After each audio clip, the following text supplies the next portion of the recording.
ভাই ড্রাগন কত? একদম ড্রাগন কত করে? হ্যাঁ 200 টাকা? এত এত দাম কেজি? 200 টাকা? 150 টাকা? 150 টাকাটা তো আবার ছোট ছোট লাগে। আপনার কলাও তো অর্গানিক না? কলা কত করে? কলা প্রতি পিস 5 টাকা। আমার দেন তো খাই। ভাত খাই আসছি, আবার অর্গানিক দেখে খাইতে মন চাইতেছে আর কি। আরো একটা দেন।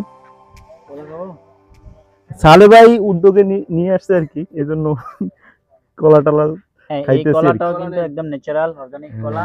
আপনারা এখানে আসলে অর্গানিক কিছু জিনিস পাবেন। এটার এই যে ড্রাগনটা একদম তাদের গাছ থেকে এটা কোথায়? গুমগুম না? থেকে নেওয়া। জি, দোকানের নাম কি? Sell centre. ও